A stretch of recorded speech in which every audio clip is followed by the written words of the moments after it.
The request came when Julian had his head bowed, the cool blue light of his laptop screen illuminating the severe lines of his face. It was the fourth time. Caleb could still feel a phantom sting on his cheek from the third. He had thought maybe this time, after weeks of strained silence, something might have changed.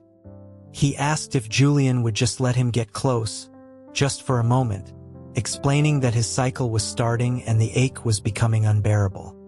A dismissive sound was Julian's only reply. Caleb asked for just one kiss.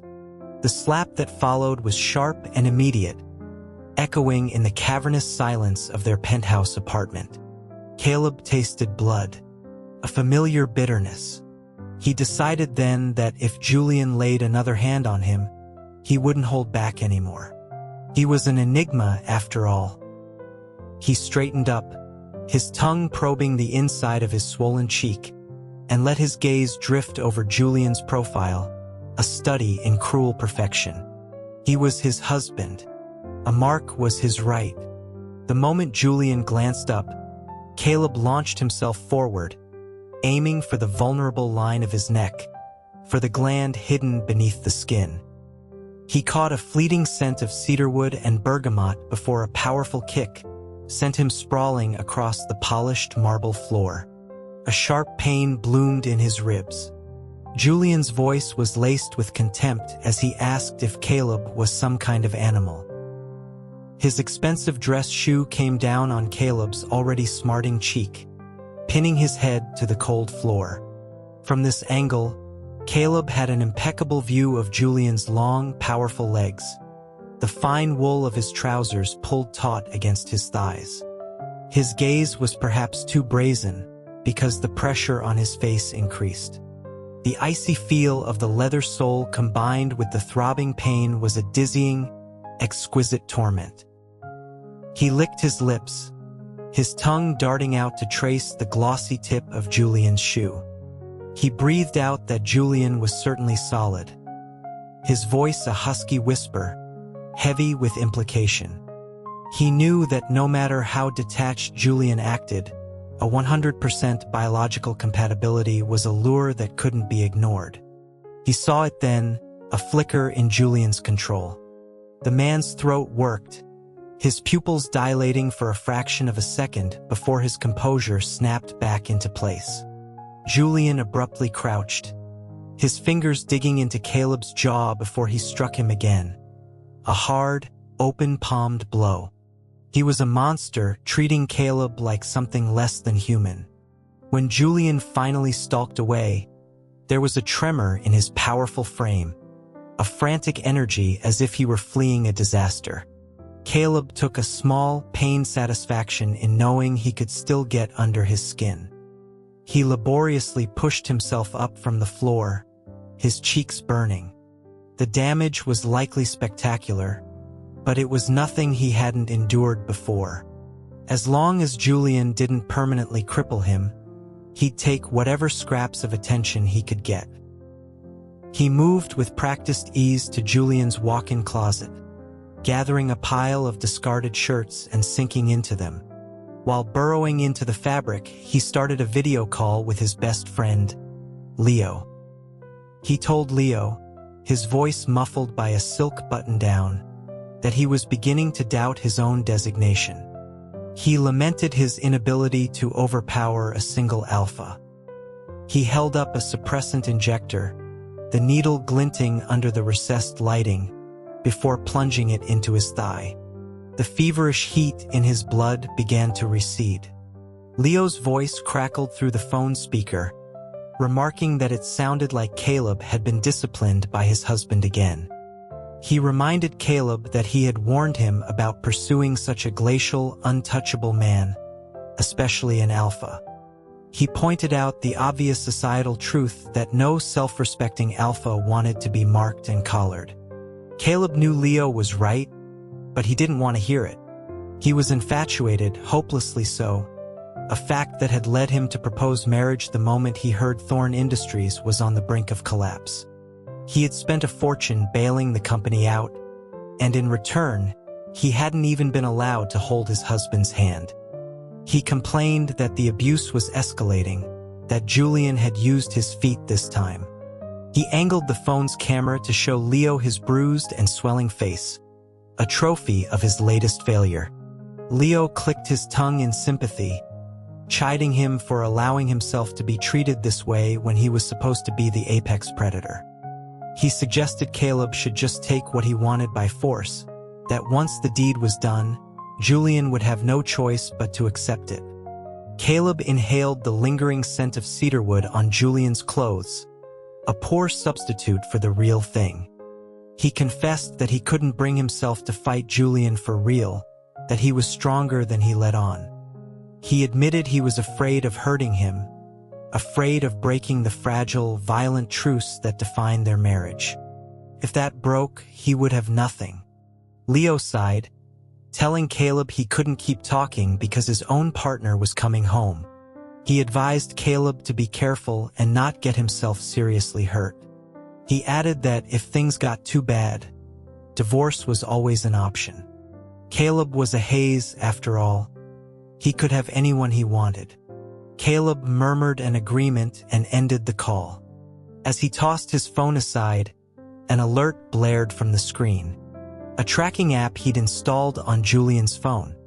A message flashed in bold red letters, indicating that the target had entered a high-risk area and urging immediate action. 1 minute Julian was rejecting him, the next he was at a notorious nightclub, the kind known for its lack of discretion.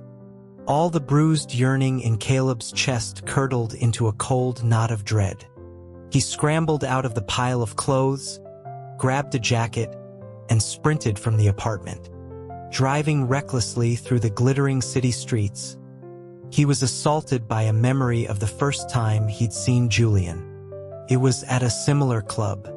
Julian wasn't the formidable CEO of Thorn Industries then, just a struggling heir trying to keep his family's legacy afloat against a tide of circling sharks. That night, another alpha had groped him, and Julian had responded by smashing a bottle over the man's head. The ensuing brawl was brutal. Julian was outnumbered, a dozen high-grade alphas pinning him down. Caleb had been passing through and saw him, bloody and defiant, his beautiful face a mask of cold fury. It wasn't pity Caleb felt, but a deep, primal lust. He had unleashed his own pheromones, the undeniable power of an enigma, and brought every alpha in the room to their knees. He had saved Julian. And then, while Julian was still disoriented, he had stolen a kiss. Julian had frozen, his eyes promising murder. But he was too beautiful, his scent too intoxicating. Caleb had kissed him again, and again, until Julian had kicked him so hard he'd been left winded on the floor. Even then, clutching his bruised stomach, Caleb had been grinning like an idiot. He knew he was done for. Later, after learning about Thorn Industries' financial troubles, he had made his offer, a corporate marriage. He would clear all of Julian's debt, and in return, Julian would marry him and be available to him during his cycles. Julian had agreed, but it was a promise he had never fully kept. Caleb's foot pressed harder on the accelerator. He told himself that Julian had better not be doing anything to betray him, because he couldn't guarantee how he would react. The nightclub was a sensory assault of flashing lights and pounding bass. The air was thick with a chaotic mix of pheromones. Caleb wrinkled his nose in disgust, pushing his way through the throng toward the second floor, where the tracker indicated Julian was. He could hear raucous laughter from a private room at the top of the stairs. The door was ajar. Inside, Julian sat on a plush sofa, looking as immaculate as ever in his dark suit, though his tie was loosened and the top buttons of his shirt were undone. He looked regal and bored, as if observing an auction, except for the beautiful young man draped across his lap. Caleb's knuckles turned white as he gripped the doorframe. His first instinct was to storm in, but a morbid curiosity held him back. He needed to know if Julian's tastes truly ran so contrary to their pairing. The man on Julian's lap was undeniably attractive, his omega pheromones radiating a sweet, cloying scent that had clearly affected every other alpha in the room. Every alpha except Julian. Caleb felt a flicker of relief. Julian's infamous coldness was holding true. Then Julian's hand shot out, grabbing a fistful of the young man's hair and yanking his head back. He let out a soft, dismissive sound. He stated coolly that he had a husband. Caleb's heart leaped. But before the joy could fully register, his mind fractured. A flood of information, of memories that were not his own, washed over him. He was living inside a novel. He was nothing more than a villainous side character who used his family's influence to force the main character, Julian, into marriage. The beautiful Omega on Julian's lap, a man named Ethan, was the story's true protagonist, Julian's fated love. The story's plot played out in his mind's eye with terrifying clarity. His obsessive pursuit of Julian, Julian's disgust, their tortured and abusive relationship, Julian's affair with Ethan, and his own tragic end. Disowned, ruined, and alone, he would be thrown into a psychiatric hospital by the triumphant couple, where he would meet a brutal, squalid death. Meanwhile, Julian and Ethan would live happily ever after. The wave of information receded, leaving Caleb trembling and numb. It all made sense now, the bizarre cruelty of their marriage. He was a plot device, a stepping stone. The thought of his predestined fate sent a cold shiver down his spine. No, he refused to accept it. The man who had been obsessed with Julian was a character in a book. He was Caleb Hayes, and he would not let his life be dictated by someone else's script. He would not destroy himself for a man who would never love him back. Julian's voice cut through his daze. He'd noticed Caleb standing in the doorway. He announced to the room, his tone unreadable, that his husband had arrived. It was too late for that. Caleb took a deep breath, smoothed his expression into a mask of indifference, and walked into the room. The atmosphere immediately chilled. His reputation preceded him, the volatile, jealous, and possessive enigma from the powerful Hayes family. They were all expecting a scene. They were all waiting for him to tear into Ethan. He ignored them. He walked directly to Julian and offered a lazy, mocking smile. He asked why Julian hadn't invited him to the party. Before Julian could answer, Caleb hooked an arm around the waist of a different Omega sitting nearby, pulling the startled man onto his lap. He deliberately squeezed the man's hip, earning a flirtatious glance. He was playing his part to perfection. The spoiled, promiscuous heir. Julian's face darkened instantly. His eyes, fixed on Caleb, became dangerously sharp. Caleb feigned surprise, asking if Julian was really so possessive. He pointed out that since Julian already had one Omega, it seemed greedy to want the one Caleb had chosen as well. He leaned his head against his new companion's shoulder, his voice dropping to a seductive murmur. He asked the Omega if he thought Julian was upset that he had crashed their party. The Omega, flushed and flustered by Caleb's proximity and pheromones, melted against him, stammering that of course no one would be upset, that everyone liked Caleb. Caleb smiled, his gaze locking with Julian's in a silent challenge. Julian's expression was thunderous, the knuckles of the hand holding his glass white with strain. Caleb knew he had pushed him to the edge. He had to make Julian see that the game was over.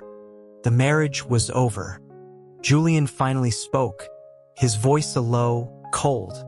He told Caleb that this was enough. But Caleb wasn't listening anymore. He leaned in and planted a loud, sloppy kiss on the Omega's cheek, then stood up and walked out without a backward glance. He didn't hear the sound of a glass shattering against the wall behind him. Outside, he gasped for the clean night air. He had to admit Julian's pheromonal control had become immense, strong enough to feel oppressive. He used to find that intoxicating. Now he just wanted to be free of it. To hell with the main character. Someone else could have him. He drove back to the penthouse and began to systematically strip it of anything valuable. He had sold off his own family assets to save Thorn Industries. He considered this a fair severance package. As he packed, he texted Leo, asking him to find a new apartment, something secure and as far away from Julian as possible. Leo replied, surprised that Caleb was actually going through with a divorce and asking what would happen to Thorn Industries. Caleb texted back that he didn't care. Leo called him cavalier but agreed to find a place. Him that Julian was not someone to be crossed lightly. Caleb replied that he wasn't the same lovesick fool anymore. He didn't know what he would do if Julian came after him, but he would figure it out. After packing, he sent a single, sterile message to his lawyer with instructions to draw up divorce papers and have them delivered to Julian's office the next day. Then he powered down his phone, snapped the SIM card in half, and dropped it into the toilet. He walked out of the penthouse and didn't look back. For the first time in a long time, he felt a flicker of hope. He was going to live for himself. Then a healthy dose of fear set in. He decided his first order of business would be to find a place to hide until the storm passed. 2 months went by with no word from Thorn Industries, a silence that Caleb found both relieving and unsettling. When Leo let himself into Caleb's new apartment, he found him venting his frustrations on a life-sized custom-made pillow bearing Julian's likeness. Leo remarked dryly that for someone who had run away, Caleb still seemed quite fixated on his ex. Caleb retorted that it was therapy. Leo suggested a more effective form of therapy. That was how Caleb found himself standing in front of the most exclusive club in the city. He expressed his doubts, stating that Julian would kill him if he found out. Leo slapped him on the back of the head, reminding him that Julian had been seeing Ethan, so Caleb was entitled to some fun of his own. The logic was undeniable. Why should he pine for a cold, unavailable alpha when there were so many warm, willing omegas in the world? Julian was busy with his own 300-chapter romance plot anyway. He was deep in conversation with an omega whose pheromones were a near-perfect match for his when the man's eyes widened in recognition. He pointed a trembling finger at Caleb and exclaimed that he knew who he was. He was the man from the alert. He then pulled out his phone to show Caleb a digital bulletin that had been circulated by Thorn Industries. It was a high-value missing person report, featuring a handsome photo of Caleb and a list of his alleged transgressions. Reckless driving, public indecency, and, most absurdly, assault against over 70 alphas. It was insane. The most ludicrous part was the reward for information leading to his location. $10 million. Caleb's eyes widened. For that kind of money, he'd sell himself. The Omega was stammering, terrified to be in the presence of such a notorious fugitive. Caleb grabbed his arm, his mind racing. He told the man that yes, he was the wanted man, and that he should report him immediately so they could take the money and run away together. The Omega just stared at him like he was insane before dialing security. The real betrayal, however, came from Leo, who was already on the phone, his voice sycophantic. He was telling Julian that he had Caleb, and yes, he was asking about the bonus. After he hung up, Leo had the decency to look slightly ashamed.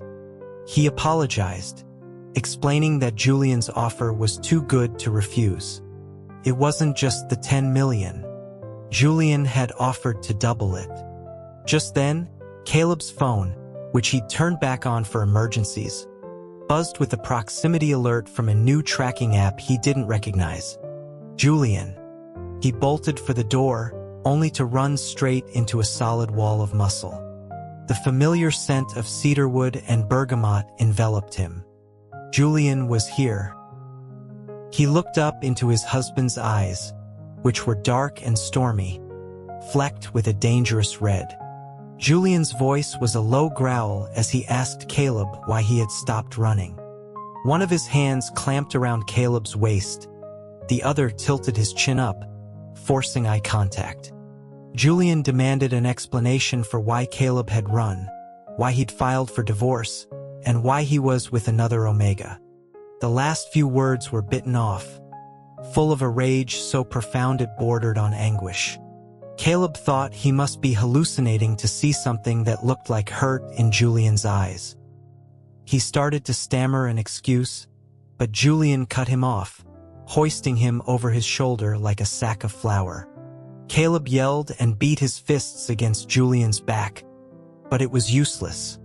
Julian carried him out of the club, ignoring the stares of the onlookers, and threw him into the back of his car. The shower spray was ice cold. Caleb gasped, trying to scramble out of the tub, but Julian held him down, scrubbing him with a rough cloth as if trying to remove a layer of skin. He was particularly vicious around Caleb's waist, the area the Omega in the club had touched. Caleb yelled, demanding to know what was wrong with him. The bright bathroom lights illuminated Julian's face, a mask of cold fury, but still devastatingly beautiful. Caleb's eyes traced the line of his collarbone down to the hard planes of his chest. He swallowed hard. He told Julian to stop fighting, to just give him one bite. He figured if this was the end of his story, he might as well go out satisfied. Julian said nothing, continuing his rough ministrations until Caleb's skin was raw and his body was thrumming with a mixture of pain and arousal. Caleb reached out and laid a hand on Julian's chest. The muscle was hard as stone beneath his palm. He braced himself for another blow, but instead of striking his face, Julian's hand came down hard on his backside. The unexpectedness of it sent a jolt of pure shock through him. Then Julian's pheromones hit him, a tidal wave of scent, more powerful and unrestrained than he had ever felt before. It was overwhelming, an act of pure domination that bypassed all conscious thought. When Julian finally lifted him from the tub, Caleb's own citrus-scented pheromones had flooded the room in a desperate, submissive response. His legs were weak, and he could only lean against Julian, gasping for breath. He managed to tell Julian to rein it in, or there would be no way for Caleb to complete the marking. Julian's eyes darkened, his lips thinning into a hard line. He told him it wouldn't be necessary. Before Caleb could process the words, he was tossed onto the massive bed. Julian's body followed, pinning him to the mattress. Julian's mouth came down on his, a bruising, desperate kiss that stole the air from his lungs. It went on and on, a frantic exploration that slowly softened into something dangerously tender. But then he felt Julian's teeth graze the side of his neck, near his own gland. He shoved at Julian's chest, panicked. He reminded Julian that he was the enigma. But Julian didn't stop, his hands and mouth exploring Caleb's body with an unnerving confidence, easily overpowering Caleb's phenomenal defenses. A horrifying realization dawned on him. All of Julian's strange behavior, his impossible strength, his resistance. Julian wasn't an alpha at all. This was impossible. His beautiful, cold husband was supposed to be the one on the receiving end. He tried to flip them, to regain control, but his body betrayed him, melting into a boneless puddle of arousal against Julian's sculpted abdomen. Julian chuckled, a low, deep sound. He lifted Caleb's hand, his fingers tracing the moisture there. His voice, usually so clipped and formal, was now a velvet rasp laced with teasing cruelty. He asked the supposed enigma why he was so responsive to a simple touch. He told him to speak. Caleb clamped his mouth shut, mortified. The perfect 100% compatibility rating between them magnified every sensation, every nuance of Julian's scent. He shuddered, a full-body tremor that was less about pleasure and more about absolute genetic surrender. He trembled as he asked if they could just get the marking over with. Julian's lips curved into a devastating smile. He cupped Caleb's face, forcing him to meet his gaze. He said that a marking was for life, that there were certain formalities to observe. He lowered his head, his lips brushing against Caleb's. He proposed they make love first.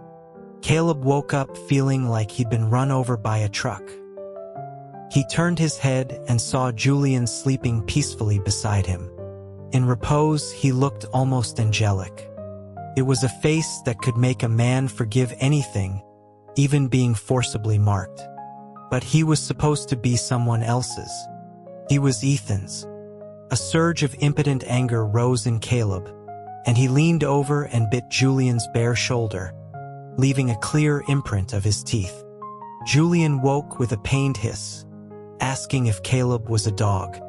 Caleb retorted that he was defiantly. Julian simply rolled over, pinning him again. He murmured that it seemed Caleb still had too much energy left. His mouth descended, and Caleb was lost again. He finally managed to push Julian away, demanding to know what his real designation was. Julian merely arched an eyebrow, saying that Caleb should already know the answer to that. Caleb pressed him, asking if he had known he was an enigma all along. Julian admitted that he had. When Caleb asked why he hadn't said anything, Julian's reply was brutally pragmatic. He asked if Caleb would still have been so eager to clear his debts and marry him if he had known the truth. Caleb fell silent. He wouldn't have. Julian then turned the interrogation around, demanding to know why Caleb had suddenly left and filed for divorce. Caleb looked away, mumbling that he didn't think they were a good fit. Julian scoffed at that, pointing out their perfect biological compatibility. He asked if it was because of Ethan. He wanted to know what Ethan had said to him. Caleb looked up sharply, insisting that Ethan had said nothing. He had seen it himself. He had seen the whole story. He couldn't explain that, couldn't tell Julian he knew they were characters in a novel and that he was the villain destined for a grim end. He whispered that he just felt Julian and Ethan were a better match, that he didn't want to be a third wheel. Julian stared at him as if he had lost his mind. He stated flatly that he and Ethan had no relationship, and that Caleb was his legal husband. The words tumbled out of Caleb in a rush of panicked tears. He cried that they were the main characters, that he was just the disposable villain who they were supposed to destroy. He sobbed that he didn't want to die in a mental hospital. He cried until he couldn't speak, a complete and utter breakdown. After a long silence, Julian asked, his voice laced with genuine concern, if he had perhaps kicked Caleb in the head too hard during one of their fights. He said he was taking Caleb to see a doctor. The doctor, a wise-looking man with a penchant for herbal tea, concluded that Caleb was physically healthy but suffering from a severe pheromonal imbalance and mental distress, likely caused by a prolonged period of having his bonding needs unmet by his partner. He advised that the brain was a delicate organ and needed proper care. Julian asked earnestly if there was a cure. The doctor replied that in cases like this, consistent and thorough application of the partner's pheromones was the most effective treatment. On the way home, Julian was silent. Caleb was trying to think of a way to convince him he wasn't crazy, but before he could formulate a plan, Julian was carrying him into the bedroom for his treatment. He told Caleb that he had a disease, and he was going to cure him. After 3 consecutive days of intensive therapy, Caleb finally broke.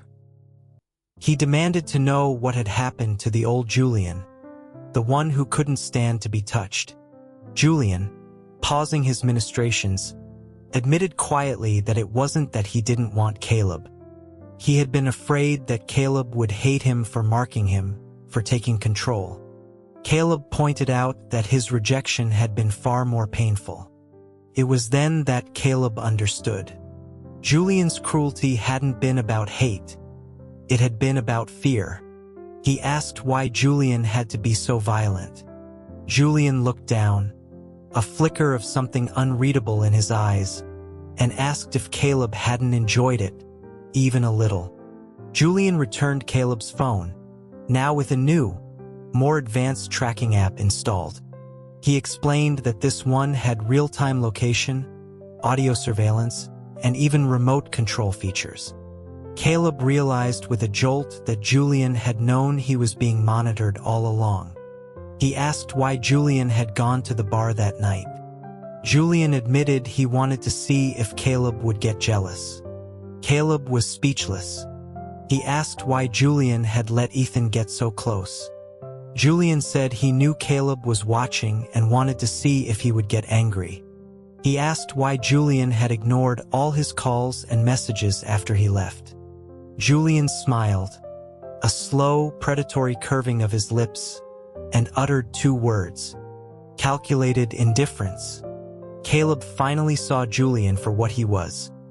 Not a cold, distant alpha, but a brilliant, manipulative, and deeply possessive enigma who had been playing a very long game.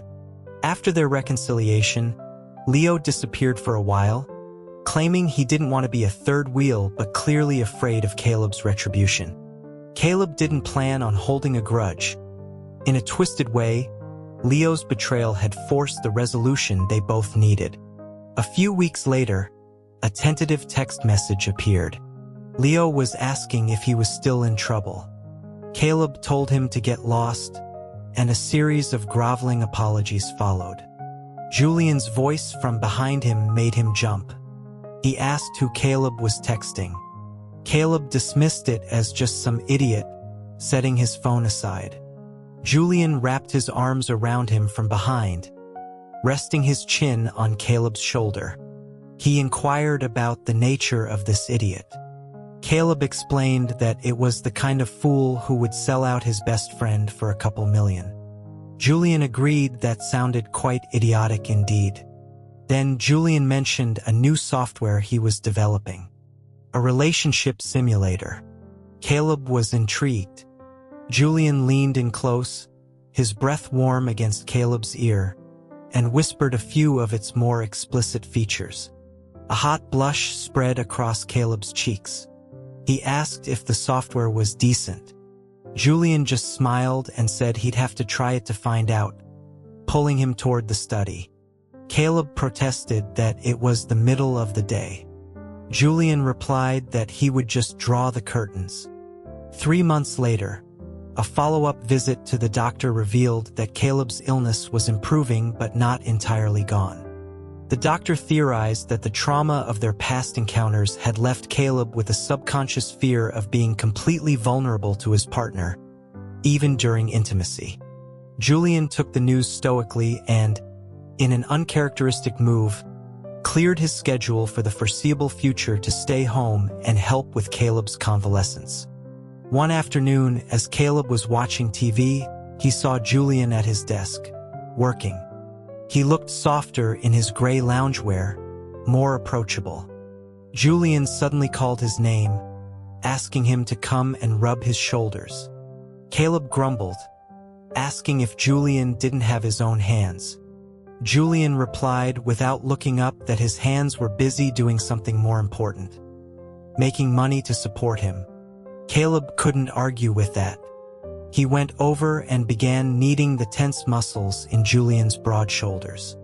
Julian asked quietly if Caleb liked his body. Caleb, surprised, admitted that he did. Julian told him he could touch it whenever he wanted from now on. Wary of a trick, Caleb hesitantly asked if he could touch his abs. Julian agreed without hesitation. Gaining confidence, Caleb asked if he could kiss his chest. Julian's voice was a little strained, but he agreed to that as well. Finally, Caleb asked the most important question, his voice barely a whisper. He asked if he could mark him. Julian was silent for a long moment. Just as Caleb was about to retract the question, Julian spoke. He said that would have to wait. He explained that Caleb wasn't stable enough yet, that a marking was too serious to rush into. It would depend on his progress. It wasn't the answer Caleb wanted, but it wasn't a rejection. It was a promise. He knew it would take time, but he was patient. One day, Julian would be his completely. He resolved this to himself, a silent vow. And then Julian pulled him into his lap and kissed him until the rest of the world faded away.